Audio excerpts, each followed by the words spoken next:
Hey everyone, thanks for listening to the Principalities and Powers. This is Jordan. Just wanted to let everyone know where you can find us. We are on all the social medias. We are on Instagram, X, Facebook.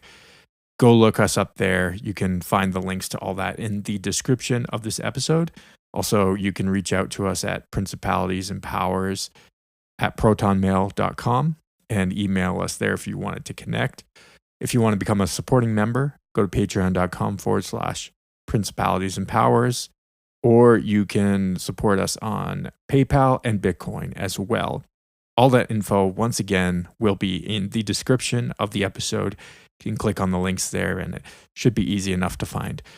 All right, let's jump into this episode about the Collins elite. Oh, you think darkness is your ally? You merely adopted the dark. I was born in it, molded by it. For we do not wrestle against flesh and blood, against flesh and blood, against flesh. In the councils of government, we must guard against the acquisition of unwarranted influence, whether sought or unsought, by the military-industrial complex. But against principalities, against powers, against powers.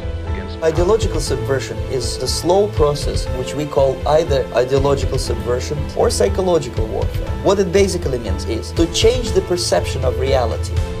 And against the rulers of the darkness of this age, the darkness of this age, the darkness of this age. Now I am become death, the destroyer of worlds.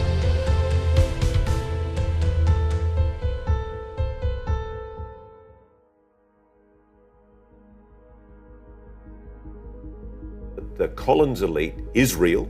And by the way, Luis Elizondo told us in an interview with Reality Check about 2 years ago, when he was promoting his book Imminent, that he was aware of the existence of a so-called Collins elite in the Pentagon. And what they are is a deeply religious group within the Pentagon. A lot of them are in the US Air Force, who hold strong evangelical religious beliefs, which I have absolutely no problem with, by the way. And that these people believe that it's demonic to even discuss or engage with the UAP topic, that it's dangerous and evil, and that we shouldn't be going there because to do that is to engage with demonic ideas. And a lot of this goes back to the 1952. If you've been following the recent surge in UFO disclosures, whistleblowers, congressional hearings, and leaked footage, you might think we're on the cusp of confirming extraterrestrial life. But what if that's all a deception? What if those lights in the sky aren't from distant planets, but from the unseen realm translating into our realm? The Collins elite, a secretive group within the US intelligence circles, believed exactly that. And after years of studying this subject, I think they're right. Let's start with the basics. Who were the Collins elite?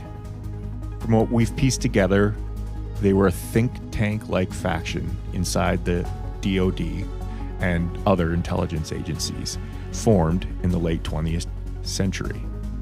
They weren't your typical UFO hunters chasing little green men. They were devout Christians who saw the phenomena through a spiritual lens.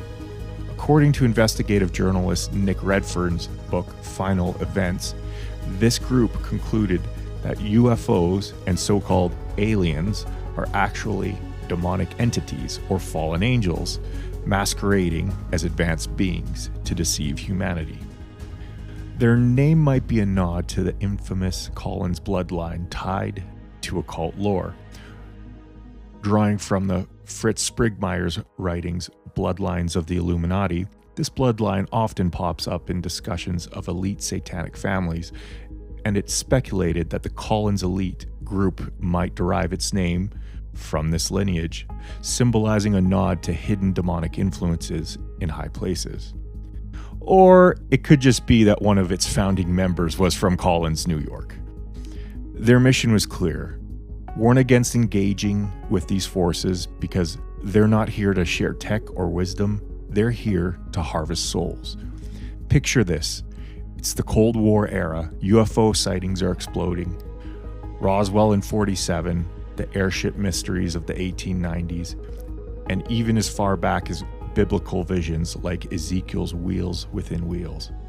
The government scrambles to investigate, but a subset of insiders, including scientists and military brass, start connecting the dots to Scripture. Ephesians 6:12. We wrestle not against flesh and blood, but against principalities, against powers, against the rulers of the darkness of this world, against spiritual wickedness in high places. Sound familiar? That's our show's namesake, and it's the Collins Elite's playbook.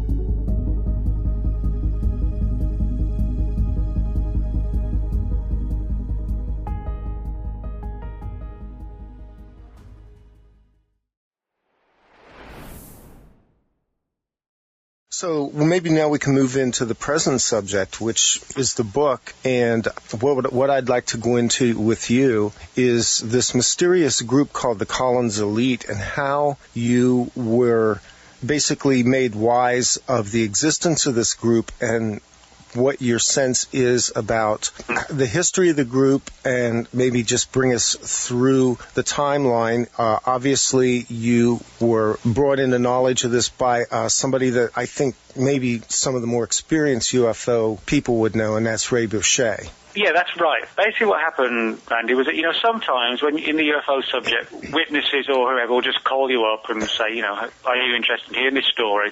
And then it kind of sends you off on like a really big trail in pursuit of a big story. That actually didn't happen in this case. Sometimes stories do drop in your lap, and other times, you come across them in different, very alternative ways, and that certainly applies here. What basically happened was that over the course of the last 15 years, Ray Boeche, who is a former state director of the Mutual UFO.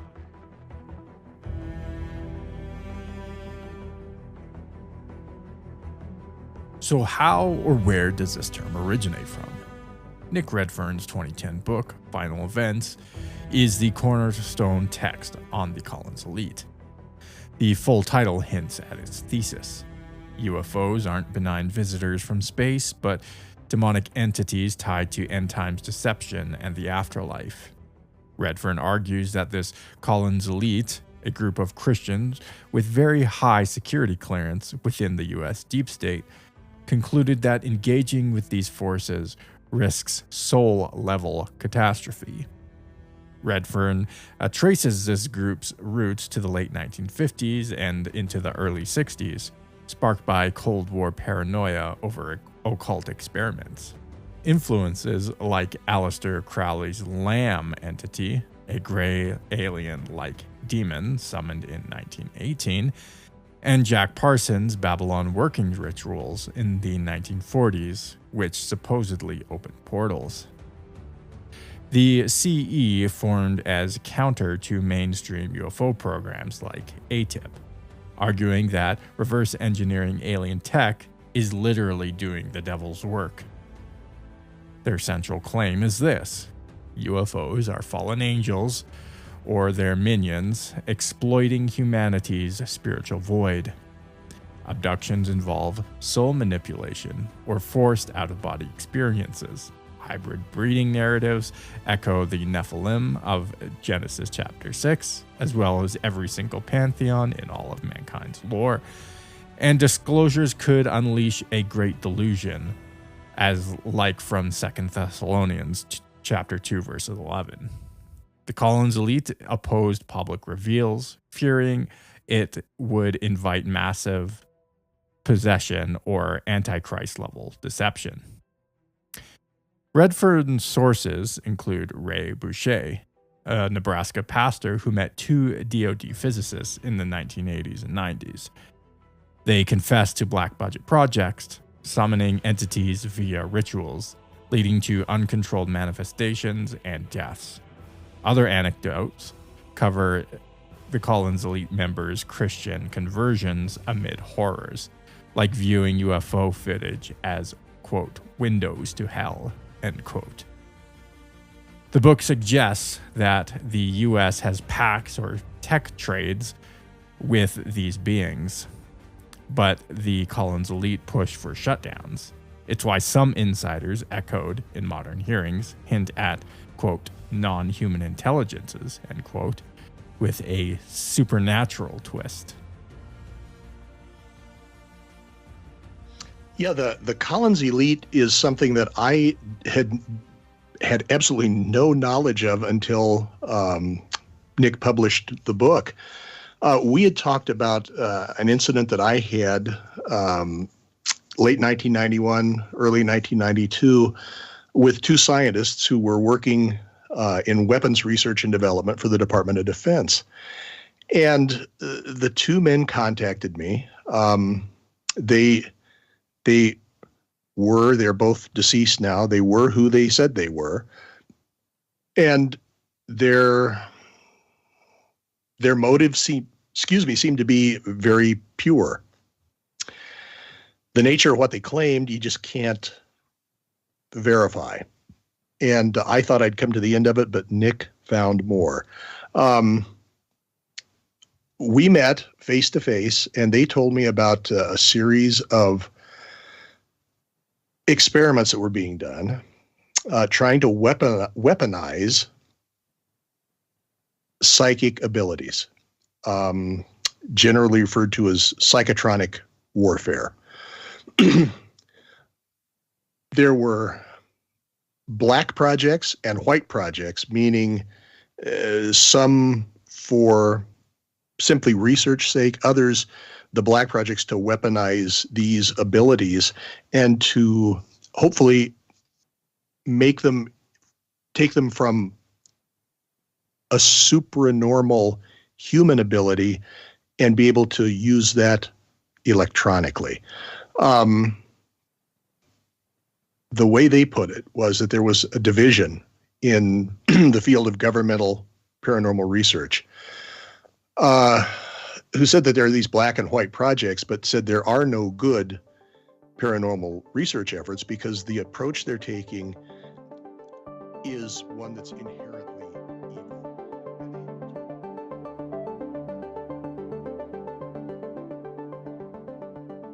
So who is Ray Boeche? He's a pivotal figure in the Collins elite narrative, serving as the primary whistleblower conduit to Nick Redfern. His full name, Raymond G. Boeche, often styled as Dr. Ray Boeche in interviews, is a retired Anglican priest, theologian, and UFO researcher based in Lincoln, Nebraska. Born around the mid-20th century, the exact date is not publicly known, he blends theological training with paranormal investigation. His religious affiliation is Episcopal Anglican Christianity, where he served as a pastor, emphasizing the spiritual dimensions of anomalous phenomena. Professionally, Boeche has been a longtime UFO enthusiast, serving as a state director for MUFON and on advisory boards like Citizens Against UFO Secrecy.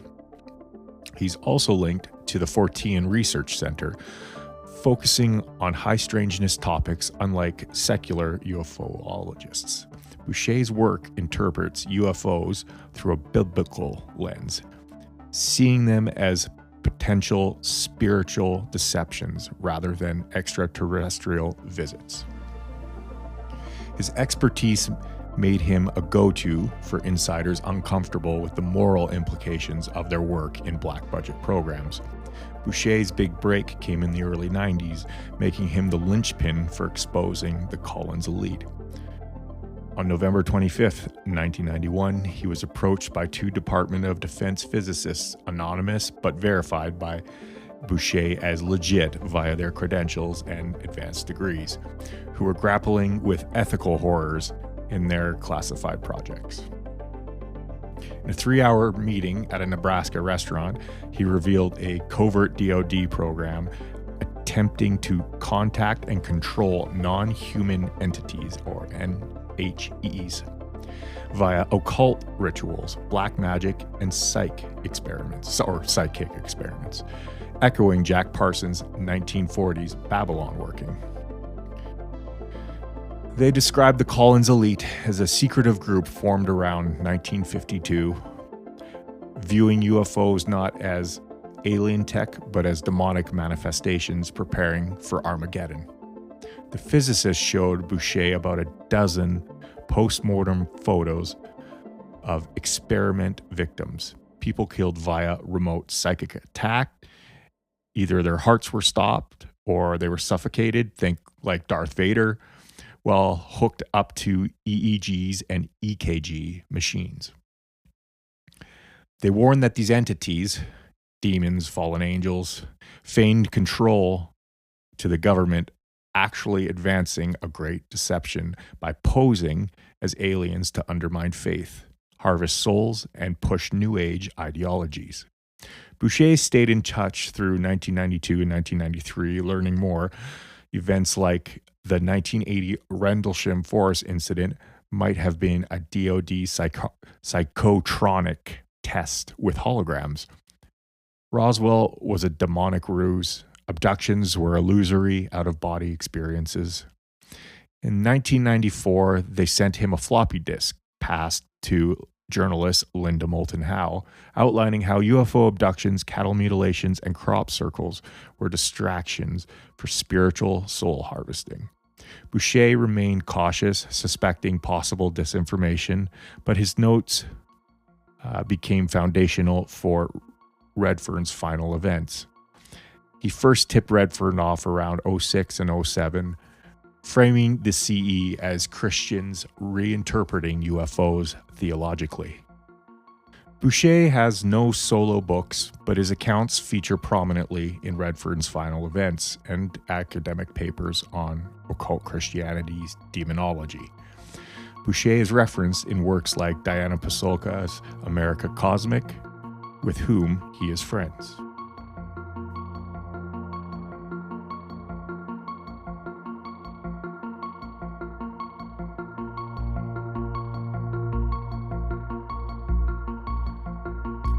Unfortunately, when it comes to this subject and books like these, we come across the same old problem that permeates all of ufology. Where's the proof?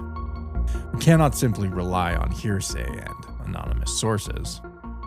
Why do these narratives always reduce down to the journalist or the confessional priest or clergy class, no matter how legitimate or well-researched and well-meaning they may be, to disseminate knowledge from the higher-ups?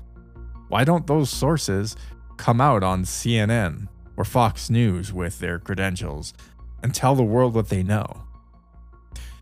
Well, there's a few reasons for this that can be speculated about. Number one, which is the most obvious, is that the state does not appreciate or allow the misbehavior of those who have sworn an oath of secrecy and fealty to it. An action defying it, no matter how just or righteous, will simply not go unpunished. If one was to break this oath, they would be rightfully concerned about their own life and the lives of their loved ones. They may also be very patriotic to their country and be concerned that revelations like this may destroy social cohesion and trust in the government. So, it would make sense to anonymously leak things like this to a journalist who is in the paranormal community or a random Nebraskan clergyman. In a strange way, it gives the leaker cover. They can speak their mind, but the reach of the journalist or clergy, especially with these topics, is very limited. Nobody believes them or just thinks they are crazy, and the world keeps on spinning. One more thing to add to the increasingly large list of weird things people have claimed in books, and all without angering their employer enough to be at risk of any sort of reprisal. Theory number 2. Nick and Ray are lying. It goes almost without saying that the UFO/paranormal community is full of fraud. Frankly, in the modern day context of the year of our Lord 2026, as we record this, we are so inundated with video after interview after picture of fakery, tips on how to do psychedelics, New Age and Gnostic teachings, occult principles, and AI slop that someone getting into the subject now would have an extremely hard time parsing any sort of valid claims or testimony on this subject. So the question really is, why wouldn't Nick write this book in 2010? It would sit in the perfect pocket in the timeline of ufology. Not enough social media yet to really argue out the claims, but just enough internet to spread the book and its claims. Not that this book makes either of them a lot of money, but it can be used as a marketing tool to funnel people to other things they're doing, thus creating repeat customers and also creating clout further down the timeline, should they be needed to chime in as experts. And finally, number 3. They aren't lying. They really had these contacts and believe what they are being told is true. And fair enough. Men approach you with dubious black project employment and have credentials to show you. They need to get some stuff off their chest. You listen to them, stay in contact, and provide the service of a clergyman. It's actually pretty straightforward. Then you use your contacts in the ufology and paranormal worlds to get a hold of a fairly well-known and respectable researcher and author like Nick Redfern. You publish a book and the legend of the Collins elite is born. But in reality, Boeche is a naive and unwitting victim of disinformation agents from the government, hoping he will help to disseminate such a ludicrous story to thus further delegitimize and stigmatize the topic.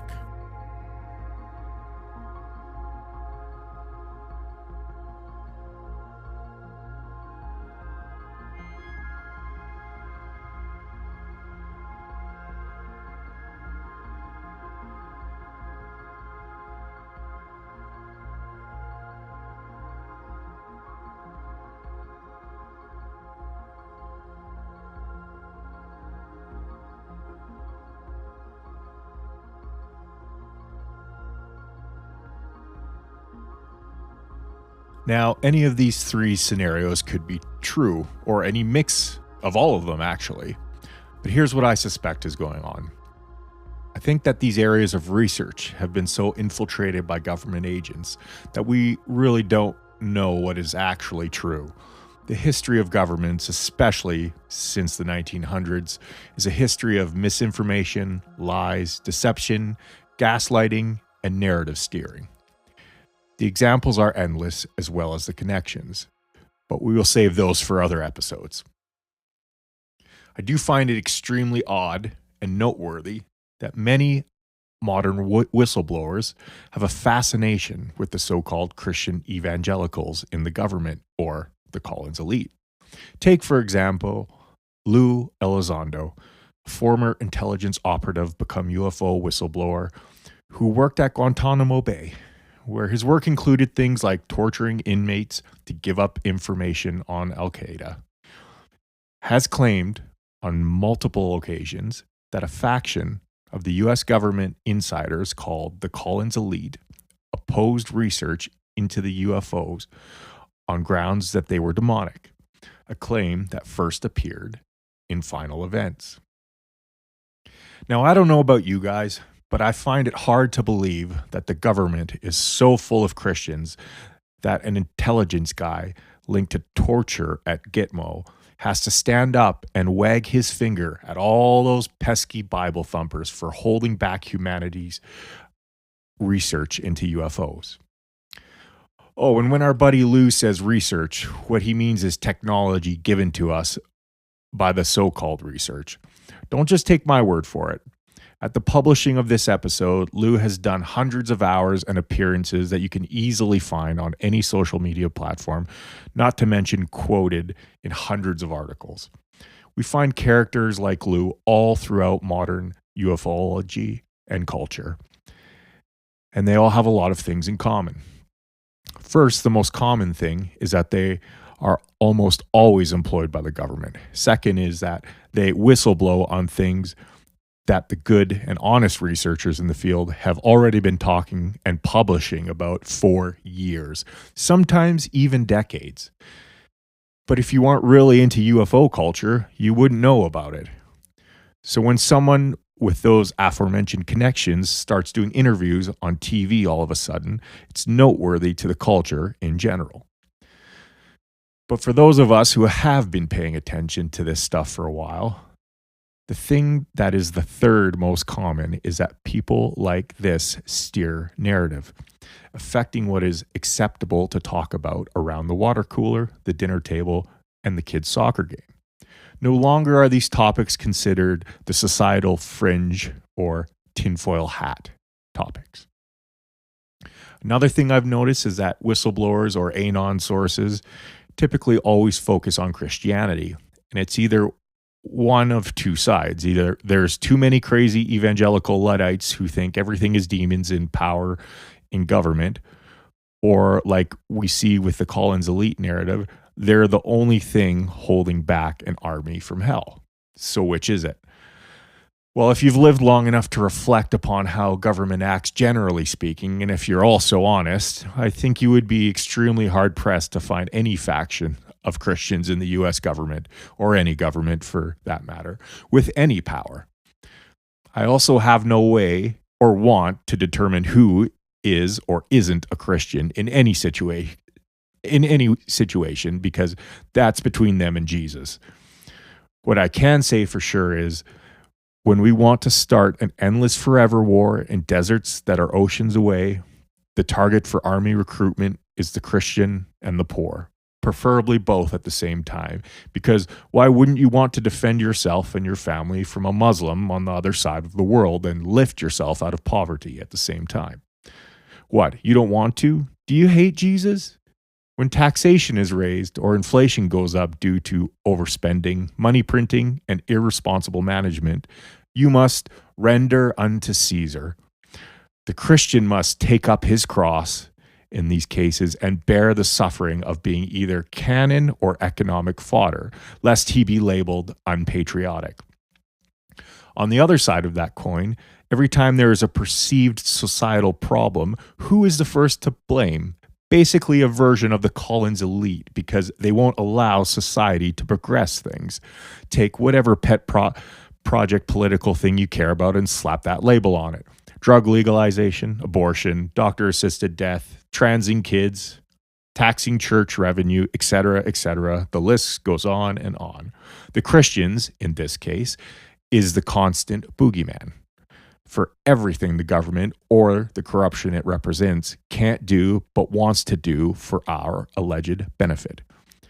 Now, it should be no surprise if you've listened to our first series of episodes that the technology being developed is not being held back, it would seem, in any way, and most of the progenitors of these technologies, at least in our current era, are known occultists. Most of the beginnings of UFO lore in the modern era all come from occult workings or telepathic revelations, either through trance or automatic writing, as well as copious amounts of drug use. So if the Collins elite ever existed, which I'm fairly sure they didn't, they failed. But they're still right. We began to run into some fierce resistance. And the more we continued to investigate, the increased level of that resistance became.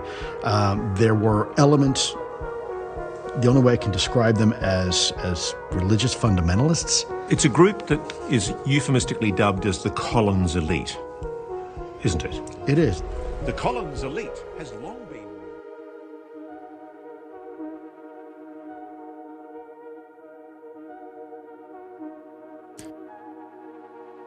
So, the much maligned, notorious evangelical, Bible thumping, Luddites in the federal government. Yeah, dang, those guys, man, they're just holding us back. Yeah, I mean, they're so powerful. Where had they been all my life? I know, right? Like just spreading like degeneracy and thievery and corruption and murder and just like every bad and evil thing.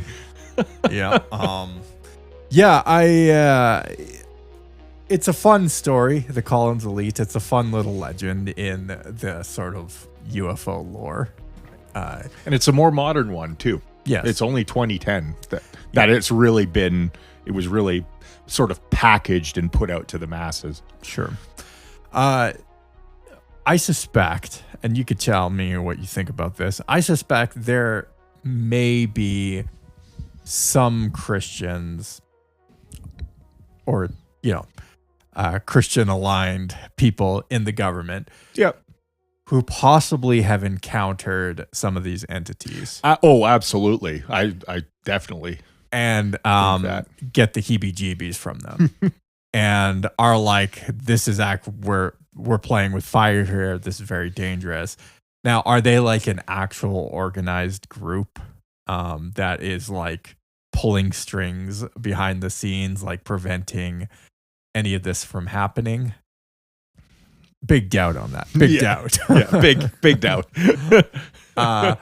Especially all the people who are very concerned about the Collins elite. We mentioned Luis Elizondo, which I would like to eventually do a whole episode on that huckster and scam artist. Grifting. Probably, in my opinion, I'm just going to unload on him. I think he is. I hope you do. Clearly a disinformation agent. It's so obvious. Yeah. He is not a whistleblower. Okay. No. I like AJ from the Y-Files. If anyone's familiar with that, great show, YouTube channel. Go listen to it right now. Yeah. Great breakdowns of all these topics if you want to go listen to it. But he talks about, are they whistleblowers or are they just government representatives, And if you've never spent a day in jail for telling the truth about what the government does, you are not a whistleblower. I'm sorry. Yeah. It's just not allowed. Yeah. That's all there is because to it. If you're actually blowing the whistle on information they don't want to get out, you will be punished. They will force you into an Ecuadorian embassy and make you go crazy. That's right. That is 100%. Or exile you to Russia, or correct. China or something, or like wherever. That. Yeah, exactly. People really don't understand it. Or like John Kiriakou spent years in prison. Yeah, right? He did. Like these guys. So people have to understand, like, the Whistleblower Protection Act, I think it was, in the US. A lot of this, like, stuff that Obama, it's always funny when the government passes a bill that's actually the opposite of what it says it is. It's the definition of true speak from 1984. Yeah, exactly. No, Newspeak. Newspeak, sorry, not true speak, Newspeak, Yeah. It is the Whistleblower Protection Act. If you go look at, the devil's always in the details, right? What it actually was a way to entrap whistleblowers, correct, to get them to not whistleblow. Yes, to correct. Control the information that they want to release. And it's unfortunate, but I think there always has to be, you have to have enough separation from the government. You cannot be getting permission from the government to tell on the government, to tell about the government's crimes, for one. Yes. Tell on them for the crimes that they're committing. Yeah. If you need permission from them, you are not a whistleblower. And that's basically, and dare I say it, even guys like David Grush, Jake Barber, all these recent quote unquote whistleblowers, they've all done it with permissions. And they've all agreed to not share certain things. Maybe that's what they say. Allegedly. Yeah, allegedly. They always have stuff for the skiff in the back. That's right. They never have, they can only ever tell you so much, which is, yes, we have a program that retrieves crashed UFOs, or yes, we have non-human intelligent bodies, or whatever. Absolutely. And this is just a long roundabout way of saying Luis Elizondo is not a whistleblower. Yeah. He never was a whistleblower. Correct. The very fact that he was featured heavily in the 2017 New York Times article is a tell because the New York Times is a propaganda rag for the state of the United States. It's so obvious. It always has been. Yes, it always has been. Especially when they want to start legitimizing certain topics in polite society. Exactly. And that one topic they want to start legitimizing is the UFO topic, and Luis Elizondo's their boy.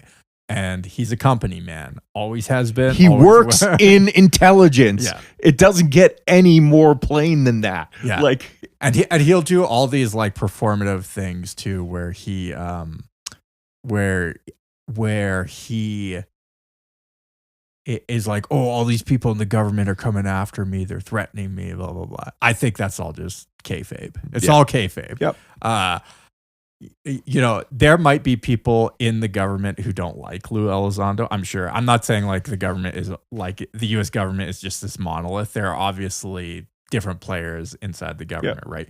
And things are very compartmentalized and blah, blah, blah. So, and there's competing factions within the government. So, you know, so understand that kind of context. But Luis Elizondo, he will he'll tell, I've heard him like, you know, tell stories about people are trying to censor him in the government and stuff like this. And are they trying to censor you, or are they just publicly coming out against you, right? Right. And even that, is it just kayfabe to make him look more legitimate, right? Right. so it's that's work. all, yeah, it's a total yeah, work. Exactly. He's a jobber. He's right? set himself up as the face against the big bad heel. That's right. And so Luis Elizondo is doing this kayfabe thing with the Collins elite. And he never, I don't know if he's ever said the words. No, they've stopped.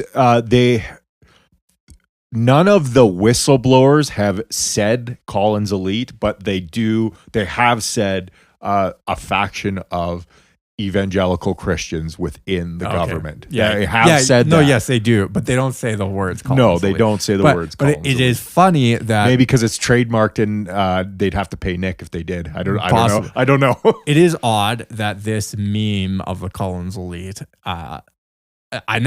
you can't find them talking about, I mean, maybe you can't, maybe people who know more about it than I do, but like, you can't really find them talking about a group of like Luddite Christians trying to stop disclosure pre Nick Redfern's book. Correct. So it's almost like they're just using Nick Redfern lore to like, as part of their kayfabe. Correct. Yes. Yeah. That's exactly what I think we kind of got to in the episode is that that's. And sorry for anyone who doesn't know what kayfabe is, go look it up. But it's basically like a professional wrestling term about like the storyline, the characters that you're playing, the angles that you're pushing, right, for the narrative of the story in professional wrestling. So it's sort of a catch-all term that we will use a lot. I like to use it a lot. So like for instance, if you go up to the Undertaker in public, he's going to act like the Undertaker. He's not going to act. Yeah. He's not going to act like Mark. Yeah. Who is that's the Undertaker's real name. And he's a real person. He's actually a pretty cool guy. But like he's going to act like the Undertaker. He's not going to act like himself. That's kayfabe. Yeah. Yeah. Exactly. So yeah, Luis Elizondo is one of these gimmicks. He's a gimmick. Yep. He's playing a role. Just remember that. And it doesn't mean that everything he says is necessarily not true. Yes. But that is also part of the angle is you release some true information, you mix it with false information, you present certain narratives that are the framing is completely dishonest about that narrative, right? And then you push that. And personally, if there's anyone who's against Luis Elizondo, I'm on their side. Just automatically, you don't even have to know what they're talking about. You're just like, I know. Like the enemy of your enemy is not necessarily your friend. Okay. Okay, I would also say that, but with the caveat, not Stephen Greer. I'm not on Stephen Greer's side either. He hates Lou, so that's true. But Stephen Greer isn't as connected to the government. Like he's not a he's not a company man like Lou Elizondo is. That's Lou true. Elizondo's a company man. Yeah. Always has been. Always will be. You never leave the agency. Okay. If we ever go down to the States together, we should go to his bar he just opened up. I think it's called B-52 or something. He's just like spying on people there. Though. Yeah. Well, that's okay. He's got a Stingray cell phone tower set up in the restaurant just to catch all your cell phone signals. And he's probably got like honeypot operations going on in the back rooms. Yeah. Just a slimy human being. I honestly, the more I hear about Lou Elizondo, the lower my opinion is. Of him. Same. Yeah, and that's not even to mention all like the known fake photographs he shares and fake UFO stuff that he kind of has to retract later. Oh, I didn't know. I thought so. And it's like I was told this is real. Which I almost don't believe. Even that seems part of the kayfabe. Yeah. But maybe not. I don't know. Yeah. Anyways, it's a long thing to say. Even if the Collins elite are real, like the second point I had is we've never heard from any Collins elite. The only thing we hear from them is about them from secondhand information. Right. And oftentimes it's people who are straw manning them. Right. Yeah. Like, and so even if they were real, which I'm definitely skeptical, as are you, that they are real, it is, we haven't heard from them themselves. We haven't heard them defend themselves or present their thesis. Yeah. We have to actually hear them articulate why they're so concerned about disclosure. Am I wrong about that? No, it's it's just the craziest like story to like latch onto, and to say that somehow what you're doing with all these programs that you allegedly have is being stymied by these people. It's just so silly.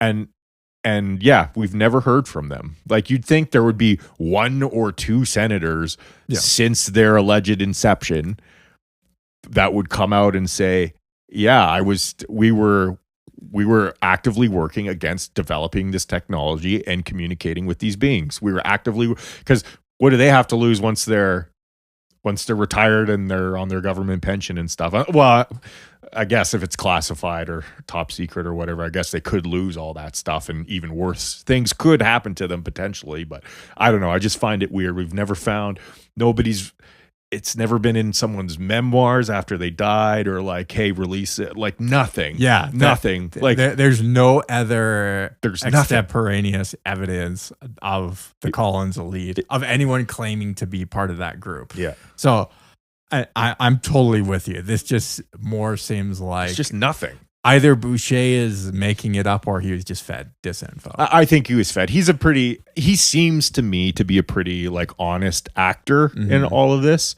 And I think it's like a lot of these guys, they just get like, especially in the paranormal space and UFO space, especially in the early 90s and late 80s, we're talking about, there's no way to really disseminate information on a mass level like there is now with social media. You can just put anything out there and it's like lightning, everyone can see it. Back then you had to actually like be an intelligence officer and do it the proper way. You'd have to infiltrate these groups, find your patsy, and then start feeding them stuff so that they go ahead with the information you've given them. They craft the narrative and they start to spread it throughout their community, right? Yeah. So it makes perfect sense to me that he likely was talking to agents, some kind of intelligence agents. I mean,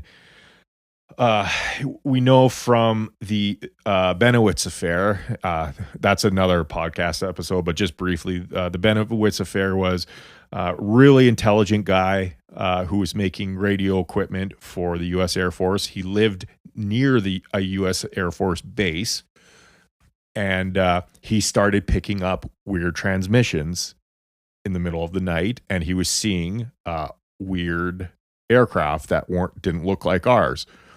So, because he already worked for the government as a contractor, making these radios for them, he, like a good soldier, went to them. He wasn't a soldier, I'm just saying, like a good little soldier. He went to the Air Force base and told them, hey, there's something really weird going on here. I think this is either spies or maybe even aliens. And rather than just tell him to never mind, and that's you can't go barking up that tree because we're doing stuff. Instead, they decided to pull a psyop on him, and he eventually went crazy, had to go to an insane asylum, and eventually died from it. So, I mean, these people, this is all they do in the UFO space. This is literally all they do. So, and the main antagonist in that story was a man by the name of Richard Doty. And he's still alive, and yes, he's an even bigger piece of shit than Luis Elizondo is. Oh, I don't know about that. No, he drove a man crazy. That is true, but I think when we find out everything that Luis Elizondo has done, because I'm sure someone's going looking out under the hood, even as we speak. There's people probably suspicious the same as we are of Luis Elizondo. Someone's going to figure something out about Luis Elizondo, and I'm sure that guy has committed a lot of crimes, all in the name of national security. Yeah. But in any case, I was going to say, like, just remember when you're approaching this topic, there's a lot of Richard Doty's.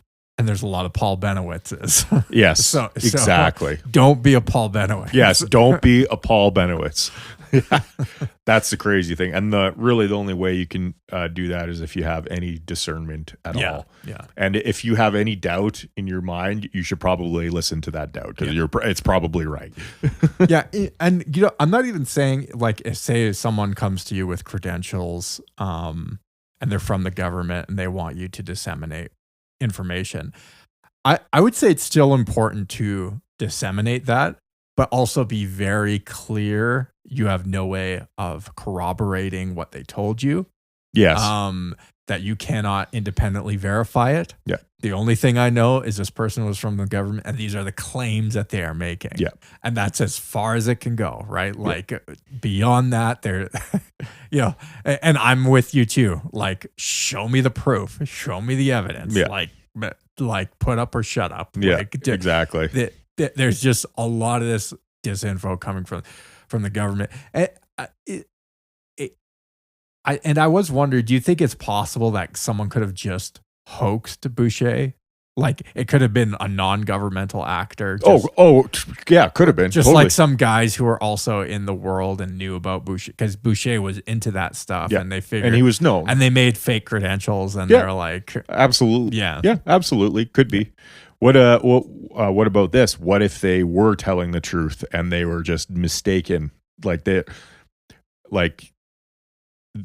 about the so-called Collins elite? Like, what if they really did experience horrific things on black projects? Yeah. Right? Like, I think that's possible. We know, of course. We know from rumors around, like, places like CERN, believe it or not, there's a lot of paranormal activity that happens at CERN, like down in the machine itself. Apparently people see people who aren't there. People see apparitions down there. Like, there's a lot of weird stuff that could be going on in black projects. So who knows? Yeah, absolutely. But I think I'd be so scared shitless that I don't know if I could even tell a clergyman that. Maybe I could, maybe not. I don't know. If it was really bothering me, maybe. I don't know. Yeah. Yeah, the Collins elite, yeah, if they, of course, I don't think they exist, but I keep saying that. I'm very skeptical that that this is a real group of any kind. But again, there is something to be said about having a deep skepticism, or dare I say suspicion, of very powerful governments wanting to do some kind of quote unquote disclosure, because none of us really know what the agenda is behind that. None of us can really see behind the curtain about what's going on, what kind of control system they're trying to implement. So even if we got some kind of disclosure, first of all, I'm not sure I totally even believe it, because I have such a distrust of any government, especially clandestine parts of the government. It is just, they are so nefarious. Their methods of psychological operations are so sophisticated and very deeply rooted, and I think that they have all this stuff down to such a science, and if they wanted to deceive us this way, they probably could pull it off, or like deceive society in such a way. They probably could pull it off. I don't know how. Well, they did it with the Wuhan flu. That's right. Most of the world bought into it. Yeah. So, and with the COVID virus, every new lie at all the major institutions just pivoted with the new lie, right? Yeah. In lockstep. It was wild to see in real time how fast it was. Man, crazy. Absolutely. It was so crazy. And that's just one example.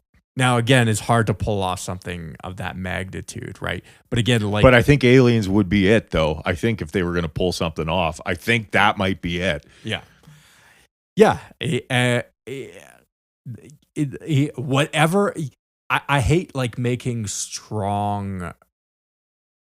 taking a strong position on anything that comes out, even for or against. I don't want to take a super strong position, but I do want to be very suspicious and cautious, even if the president did a presidential address and said, we are not alone, blah, blah, blah. We're in possession of alien bodies, and fully admitted that on some sort of presidential address to the nation. It's still and none of us have any idea what these entities are, if they're even real, if they even have them. It is absolutely not clear at all what they actually are, the nature of these entities. Yeah. So to your point there, and you said a few minutes ago, is they do sprinkle in some facts and some truth in a lot of their psyop and a lot of their lies. So, for instance, they've changed the terminology. It's not aliens or extraterrestrials anymore. Right. It's non-human intelligence. Well, that opens up this conversation to a much broader spectrum of beings. Literally, that's very intentional. Yes. And so I think either they're trying to gaslight people like us, or they're trying to get either they're trying to prime the society correct for a certain paradigm of what these entities are, or they realize themselves that these entities aren't just biological beings from Zeta Reticuli. Right, exactly. And that they're more likely they're more than likely entities that Aleister Crowley summoned from the ether. So yeah, they are physical in a way, but they're also spiritual. I feel like they were summoned when, the Canaanites were sacrificing yes. children to yes. Baal. Yes, true. I think these entities go way back. But. They do. And all the stories and lore through all societies kind of point to that, I think. Yeah. And there's also an interesting, even the word disclosure, and this has to do with the Collins elite too, because the Collins elite allegedly are trying to prevent disclosure. It is interesting. The Greek word for apocalypsis, actually means to unveil. Right.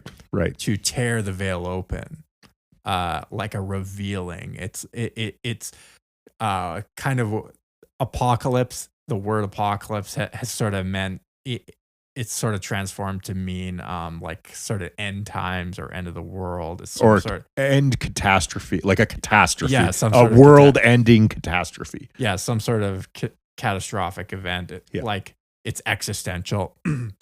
And actually, where we get apocalypsis, that's actually not the meaning of the word. It's the unveiling. It's actually the end of an old era and the beginning of it's the unveiling of the new era. So like we have what's called apocalyptic literature. So like the book of Daniel would be considered apocalyptic literature in the Christian and Jewish Bible. And because the book of Daniel is actually it's not about the end of like the Babylonian Empire. It's about unveiling the things that are to come.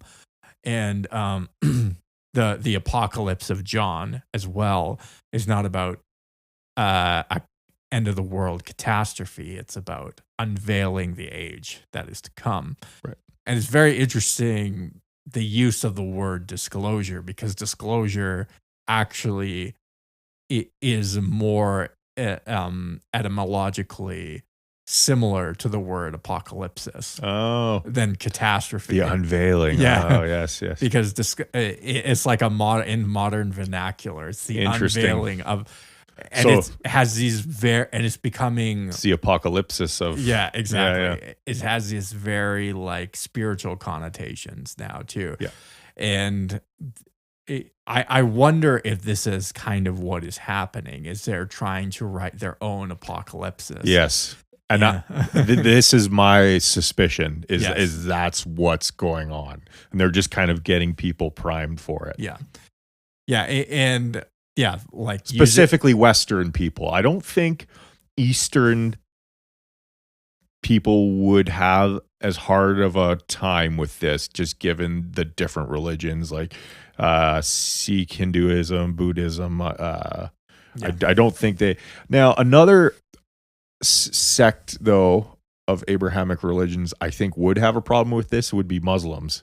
I think that they would not be okay with this. They would view these things as jinn, more than likely. Yeah, they would probably have They would push back harder than this Collins elite. Similarly hostile view as most Christians would as well. And again, I don't want to. There's a lot of diversity of viewpoints on this, even within Christendom, which is something I know a lot about. Yeah. So I don't want to say that all Christian, but I would say probably the majority view or the largest point of view within the Christian world is that this is some kind of like demonic, hostile force that is sort of interacting with our governments and interacting with people, right? And so,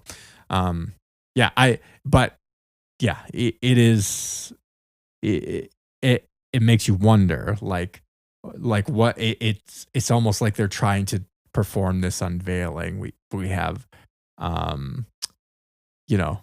movies like Disclosure Day and Age of Disclosure and all this last 2 years, all this talk about disclosure, and that's like the big buzzword is disclosure. And guys like Stephen Greer, like these, and even guys like him and even Luis Elizondo, they always allude to a higher like spiritual enlightenment that Yes. we're Especially Greer. Yeah. Greer, but even Luis Elizondo does too. Does he? Yeah. He sort of he doesn't talk about it as much, but he definitely he definitely talks about Christianity as sort of like holding us all back, right? And the real spirituality is to believe in your alien overlords. Yeah. It's scary, man. It's scary stuff that they're dealing with. Yeah. And even if let's say this is all just complete nonsense. All of it's just totally not true. Yeah. It is still nearly as scandalous that we have a bunch of Richard Doties from the government trying to turn the population into a bunch of Paul Benowitzes. Yeah, absolutely. And that is such a massive scandal. Why are they doing that to us? Right? Like you have to answer that question, even if if all the skeptics are true, the Mick Wests and the Michael Shermers and stuff, who like to attack this topic a lot. Stephen Greenstreet is another one I think of. Even if this is all just like tons of hoaxing and disinformation, then the question becomes, why are they doing it? Like that is a lot of effort and energy and exposing yourself to scandal as a government, right? Like that is like a huge issue as well, right? Like it's a massive conspiracy. So anyways. Yeah, man. Yeah, it could be either way. It's just, it's the craziest thing. I really hope they're not talking to entities, spiritual entities and stuff, but I have a very sneaky suspicion that they probably are. So I suspect they are as well. But irregardless, whatever sort of disclosure looks like, I don't necessarily disagree with this hypothetical group called the Collins Elite, because they might just be right. Yeah, they are. 100% they are. We are the Collins Elite.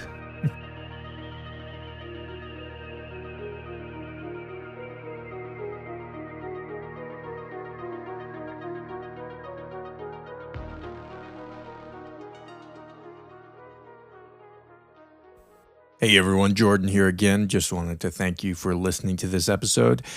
If you want to check us out on social media, you can go to the links in this description. You can reach out to us. Also, please give us a 5-star rating and review wherever you listen to podcasts. That really helps us out. And you can also head on over to YouTube. We have a YouTube channel as well, so subscribe there. All right, see ya on the next one.